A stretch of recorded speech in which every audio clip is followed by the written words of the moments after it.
महाराष्ट्र नामा live, बातमी विश्वासाची, सर्वसामान्यांच्या हक्काची। दरवर्षीप्रमाणे कॉन्ट्रॅक्टर असोसिएशन खापरखेडाच्या वतीने प्रकाश नगर वसाहतीतील राम मंदिरात विश्वकर्मा जयंती मोठ्या उत्साहात साजरी करण्यात आली। हिंदू पौराणिक कथेनुसार भगवान विश्वकर्मा यांना वास्तुकलेचे शिल्पकार मानले जाते। प्रामुख्याने कारागीर, अभियंता, वास्तुविशारद, मेकॅनिक आणि कारखाना कामगारांसह विविध क्षेत्रात भगवान विश्वकर्मा जयंती साजरी केली जाते। 17 सप्टेंबर मंगळवारला कॉन्ट्रॅक्टर असोसिएशन खापरखेडाच्या वतीने राम मंदिर येथे भगवान विश्वकर्माच्या प्रतिमेची मंत्रोच्चारात MK आढावूर, रमेश लोणारे यांच्या हस्ते पूजा अर्चना करण्यात आली। यानंतर महाप्रसाद वितरण करण्यात आले। यावेळी शेकडो कंत्राटी कामगार, वीज केंद्र अधिकारी, कंत्राटदार आदींनी महाप्रसादाचा लाभ घेतला।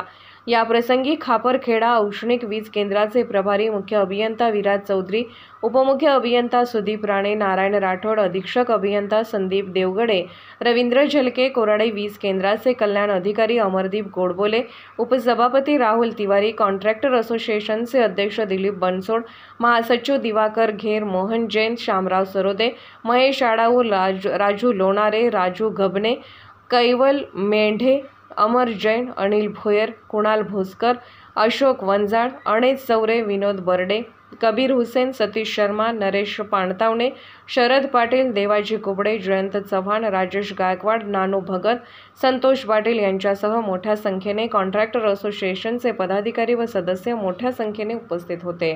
जो पूजा होती है एक आस रहती है, कोई भी कार्य कैसा किया जाता है इसकी एक आस रहती है, भगवान की आस रहती है और भगवान की आस से ही अपन आगे बढ़ते जाते हैं। तो जो इस क्षेत्र में जैसे अभी ये नागपुर का क्षेत्र है, MIDC क्षेत्र है, जहाँ पर इंडस्ट्री होती है वहाँ पर विश्वकर्मा पूजा करके भगवान की आस रहती है कि साल भर हमारा कार्य अच्छा चले और किसी प्रकार की दुर्घटना न हो और ऐसे काम बढ़ते रहे और किसी प्रकार का वैध न हो।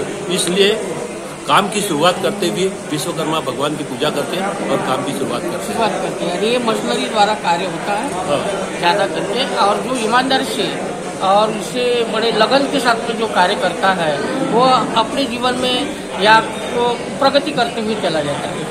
आज विश्वकर्मा जयंती आहे। जेव्हा ब्रह्माजींनी सृष्टी निर्माण करण्याचा विचार आला एकम बहुश्यामी, तेव्हा मग ब्रह्माजी, विष्णूजी आणि रुद्र भगवान म्हणजे महादेव, ब्रह्माजी आणि विष्णूजी पालन पोषण रक्षण। पण तेव्हा मग आपल्याला घर पाहिजे, सगळं पाहिजे, त्यासाठी विश्वकर्मा देव आले। तेव्हा कुठे मग आपली सृष्टीचं हे आपले भवन, भगवान, मंदिर, देव म्हणजे विश्वकर्माजी नसते तर कदाचित आपली एवढी प्रगती झाली नसती।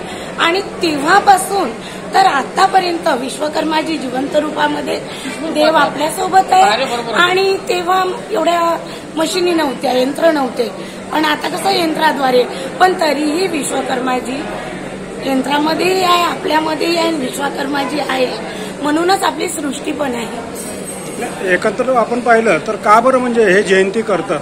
हे विश्वकर्मा जयंती म्हणजे त्यांची आठवण आपण केली नाही ते एवढं मोठं काम करतात। आपण आता नवीन नवीन उपक्रम, आधी पहिले कसे घरं होते, कौलारू, आधी झोपड्याच होत्या, त्यानंतर मग आता मोठ्या मोठ्या बिल्डिंग झाल्या, पण याचे सगळ्याचे शिल्पकार म्हटलं तर सृजन करता आपले विश्वकर्माजी आहे ना। आणि हे सगळे लोक इथे विश्वकर्मा जयंती साजरी करतात, तर यांना खूप खूप धन्यवाद पण आहे, कारण की असे खूप उपक्रम प्रत्येक ठिकाणी व्हायलाच पाहिजे। विश्वकर्मा जयंतीचे आपण जशी रामजन्म, श्रीकृष्ण जन्माष्टमी वगैरे जसं मनवतो, शिवाजी जयंती वगैरे, तशीच तेवढेच विश्वकर्माजी तिथं आपले देव आहे।